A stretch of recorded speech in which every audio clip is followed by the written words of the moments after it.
Fala, leitores da Bíblia, graça e paz, tudo bem com vocês? Hoje a gente vai ler Isaías, capítulo 63 e 64 e vamos ler o último capítulo da primeira carta de Pedro. Então você já pode deixar aí no seu comentário, eu li 1 Pedro em 2024, ok? Hoje, dia 22 de fevereiro, dia em que esse vídeo está indo para o YouTube, embora eu esteja gravando no dia 21, é o aniversário da minha mãe. E eu fico feliz em tê-la aqui nessa jornada junto comigo. Sempre comigo aí nessas jornadas, nesses desafios que eu acabo me envolvendo e assumindo ao longo da vida. Ela sempre me apoiando e comigo em tudo, né? Então quero expressar aqui mais uma vez minha gratidão pela minha mãe, por tudo que ela já fez e ainda faz por mim, né? E hoje de forma mais dedicada, né? Não só a mim, mas as minhas meninas, minhas filhas. Então agradeço a Deus pela vida da minha mãe, que o Senhor a abençoe e que ela a cada dia busque mais e mais andar nos caminhos do Senhor, buscando-o com sinceridade de todo o coração. Muito bem, vamos à nossa leitura de hoje, Isaías 63. Quem é este que vem de Edom, de Bosra, vestido de roupas vermelhas, roupas vistosas, que vem marchando na plenitude da sua força? Sou eu, que falo com justiça, que sou poderoso para salvar. Porque as suas roupas estão vermelhas? Porque se parecem com as roupas de quem pisa uvas no lagar? O lagar eu o pisei sozinho. Dos povos ninguém esteve comigo. Pisei as uvas na minha ira. No meu furor as esmaguei. E o seu sangue respingou nas minhas roupas. E todas elas ficaram manchadas.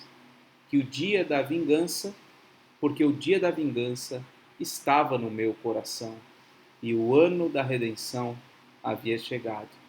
Olhei e não havia quem me ajudasse. Fiquei admirado por não haver quem me apoiasse. Por isso, o meu próprio braço me trouxe a salvação, e o meu furor foi o meu apoio. Na minha ira pisei os povos. No meu furor embriaguei-os, derramando o seu sangue no chão. Celebrarei as misericórdias do Senhor e os seus atos gloriosos, segundo tudo o que o Senhor nos concedeu e segundo a grande bondade para com a casa de Israel. Bondade que usou para com eles, segundo a sua compaixão e segundo a multidão das suas misericórdias. Porque ele dizia: certamente eles são o meu povo, filhos que nunca me trairão. E ele se tornou o salvador deles. Em toda a angústia deles, também ele se angustiava, e o anjo da sua presença os salvou. Por seu amor e por sua compaixão, ele mesmo os remiu, os tomou e os conduziu todos os dias da antiguidade. Mas eles foram rebeldes e contristaram o seu Espírito Santo. Por isso, ele se tornou inimigo deles, e ele mesmo lutou contra eles. Então o povo se lembrou dos dias antigos, lembrou de Moisés e disse: onde está aquele que tirou o seu povo do mar, junto com o pastor do seu rebanho? Onde está o que pôs nele o seu Espírito Santo, aquele que fez com que o seu braço glorioso estivesse à mão direita de Moisés? Onde está aquele que dividiu as águas diante deles, adquirindo para si um nome eterno? Aquele que os guiou pelos abismos como um cavalo pelo deserto, de modo que nunca tropeçaram, como o gado que desce aos vales para repousar? O Espírito do Senhor lhes deu descanso. assim guiaste o teu povo para adquirires um nome glorioso. Olha para nós, lá do céu, da tua santa e gloriosa habitação. Onde estão o teu zelo e as tuas obras poderosas? Estás retendo a ternura do teu coração? Já se esgotaram as tuas misericórdias para comigo? Mas tu és o nosso Pai. Abraão não nos conhece e Israel não nos conhece. Mas tu, ó Senhor, és o nosso Pai, nosso Redentor, e o teu nome, nosso Redentor é o teu nome, desde a antiguidade. Ó Senhor, por que fazes com que nos desviemos dos teus caminhos? Por que endureces o nosso coração para que não te temamos? Volta, por amor dos teus servos e das tribos da tua herança. Só por breve tempo o teu santo povo tomou posse do país. Nossos adversários pisaram o teu santuário. Tornamo-nos como aqueles sobre quem tu nunca dominaste e como os que nunca se chamaram pelo teu nome. Eis a complexidade do livro de Isaías, né? Quantas coisas aqui, aparentemente esparsas, né? Primeiramente aqui as palavras aqui sobre a vingança de, de Deus em relação ao seu povo, né? Que Deus vindo com poder para se vingar daqueles que cometeram atrocidades contra o povo de Deus, contra o seu povo. Na sequência aqui, continuando, né, falando sobre a bondade de Deus para com Israel, um tema recorrente, o cuidado peculiar de Deus, a sua compaixão e misericórdia. E na sequência, aqui uma oração pedindo a ajuda de Deus. E as palavras aqui parecem ser ditas de alguém que está talvez duvidando da ação de Deus, do que Deus possa fazer, como se Deus não estivesse atento às necessidades do seu povo. Então são esses três blocos que nós temos aqui no capítulo 63. Agora o 64. Ah, se fendesses os céus e descesses, se os montes tremessem na tua presença, como quando o fogo acende os gravetos, como quando faz ferver a água, para fazeres notório o teu nome aos teus adversários, e para que as nações tremam diante de ti. Quando fizeste coisas terríveis, que nós nem esperávamos, desceste, e os montes tremeram diante de ti, porque desde a antiguidade não se ouviu, nem com os ouvidos se percebeu, nem com os olhos se viu Deus além de ti, que trabalha para aquele que nele espera. Tu sais ao encontro daquele que com alegria pratica a justiça, daqueles que se lembram de ti nos teus caminhos. Eis que te iraste, porque pecamos. Por muito tempo temos pecado. Como então seremos salvos? Todos nós somos como o imundo, e todas as nossas justiças são como trapo de imundície. Todos nós murchamos como a folha, e as nossas iniquidades nos arrastam como um vento. Não há ninguém que invoque o teu nome, que se disponha a pegar-se a ti. Por que escondes de nós o rosto e nos consomes por causa das nossas iniquidades? Então, esse profeta, falando em nome do povo aqui, ele está reconhecendo aqui que Deus virou o seu rosto para o seu povo, ou contra o seu povo, justamente por conta dos seus pecados. Essa frase aqui é muito interessante. Todas as nossas justiças são como trapos imundos. Eu tive há pouco conduzindo estudo bíblico aqui na igreja e nós falávamos sobre boas obras, o capítulo 16 da Confissão de Fé. E ali nós temos a aplicação desse conceito, né, de que por melhores que sejam as nossas obras, o nosso esforço em agradar a Deus, isso diante de Deus é como um trapo imundo. Não há qualquer possibilidade de nós fazermos coisas que agradem a Deus. Somos pecadores, somos imperfeitos. Só podemos ser aceitos diante de Deus por causa da sua misericórdia, da sua graça, do seu amor e da obra que Ele fez através de Jesus Cristo em nosso favor. Mas agora, Senhor, Tu és o nosso Pai. Nós somos o barro e Tu és o nosso olheiro, e todos nós somos obra das Suas mãos. Não te enfureças tanto, ó Senhor, nem te lembres para sempre da nossa iniquidade. Olha para nós, por favor, pois todos nós somos o Teu povo. As Tuas santas cidades estão desertas. Sião virou um deserto. Jerusalém está arrasada. O nosso templo santo e glorioso, em que nossos pais Te louvaram, foi queimado. Todas as nossas coisas preciosas se tornaram em ruínas. Diante de tais calamidades, como podes conter, ó Senhor? Como podes te conter? Ficarias calado e nos afligirias ainda mais? Então são questionamentos feitos a Deus, né? Mesmo diante de palavras tão assim expressivas do amor de Deus, de que Deus vai se vingar dos inimigos, de que Deus vai restaurar o seu povo, mesmo assim por vezes o povo questiona, né? Questiona por que Deus não toma medidas logo e tal, né? Esse mesmo que assume, né, que Deus está agindo da maneira como está agindo por conta dos seus pecados, ele mesmo agora questiona por que o Senhor não está se pronunciando, não está fazendo nada, né?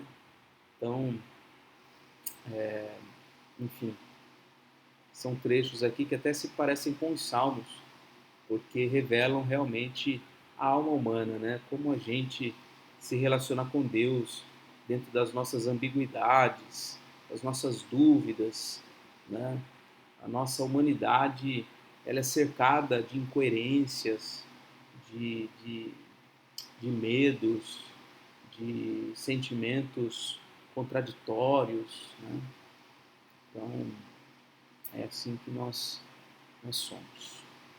Agora vamos à primeira carta de Pedro, capítulo 5, último capítulo desta carta. Depois tem a segunda carta. Conselhos para o povo de Deus. Aos presbíteros que há entre vocês, eu, presbítero como eles, disse Pedro, testemunha dos sofrimentos de Cristo e ainda coparticipante da glória que há de ser revelada, peço que pastoreiem o rebanho de Deus que há entre vocês, não por obrigação, mas espontaneamente, como Deus quer, não por ganância, mas de boa vontade, não como dominadores dos que lhes foram confiados, mas sendo exemplos para o rebanho. E quando o Supremo Pastor se manifestar, vocês receberão a coroa da glória, que nunca perde o seu brilho. Então, aqui palavras aos presbíteros, para que pastoreiem o rebanho, para que o façam de modo espontâneo, não como déspotas, como dominadores, né? Mas como servos, né? Porque está reservada a eles, aos presbíteros, também a coroa da glória.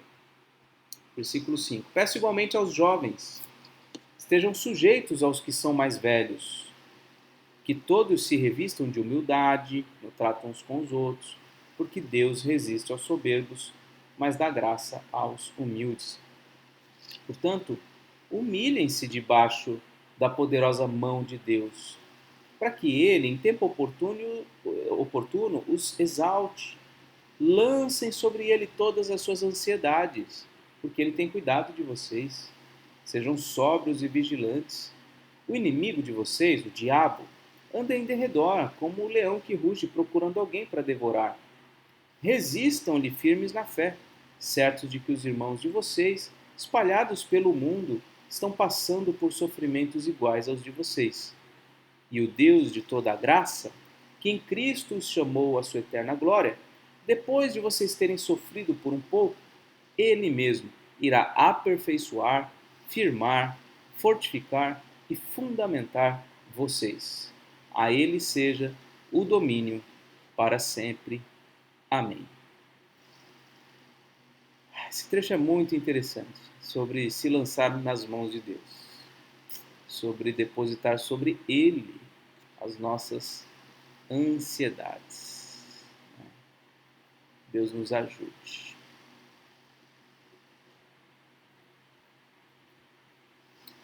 E aqui o finalzinho, as saudações finais.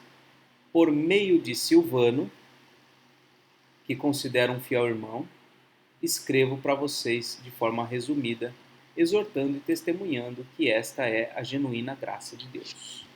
Continuem firmes nessa graça. Silvano, provavelmente então foi o amanuense dessa carta. Deixa eu ver aqui. Quem é o amanuense? É aquele que escreve. Né? Por exemplo, você vai escrever uma carta para alguém e você não tem condições de escrever, então você fala e a pessoa escreve por você. Então, Silvano provavelmente fez esse papel de escrever a carta. Então, por meio dele, Paulo está escrevendo, né? Ele, a quem ele considera um fiel irmão. Tá? E ele diz, aquela que se encontra na Babilônia, também eleita, manda saudações. E o mesmo faz o meu filho Marcos.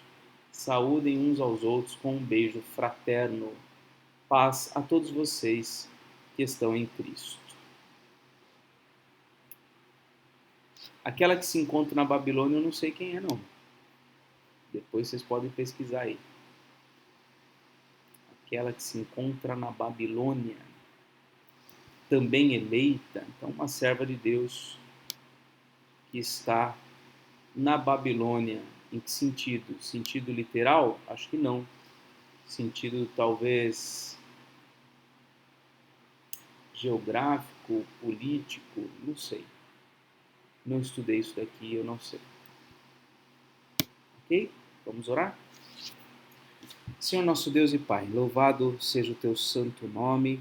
Graças te damos, ó Deus, por tantas bênçãos que temos recebido por meio da tua palavra, Senhor. Tantas instruções, tanto consolo, tanta esperança, tantas promessas, mas também, ó Deus, quanta confrontação o Senhor nos faz através da sua palavra, Senhor. Ó Deus, abençoa os presbíteros das igrejas para que pastoreiem o rebanho do Senhor de forma espontânea, com amor, com serviço. Ajuda-nos, ó Deus, a lançar sobre o Senhor nossas ansiedades, a descansar em Ti, Senhor, de que o Senhor é o provedor ideal, é aquele que cuida de nós de forma melhor do que nós mesmos poderíamos fazer. E, ó Deus, te agradecemos, Pai, que mesmo diante das nossas dos nossos medos, incertezas, dúvidas, sentimentos contraditórios, o Senhor é um Deus misericordioso que promete fazer o bem ao seu povo de forma incondicional. O Senhor promete abençoar. O Senhor é um Deus que salva, que santifica, um Deus que restaura, um Deus que nos promete trazer para perto do Senhor para todo sempre. Nós te agradecemos, ó Deus, pela leitura de hoje. Abençoa também, ó Deus, a minha mãe. Cuida dela, Senhor, da sua saúde, sua vida espiritual.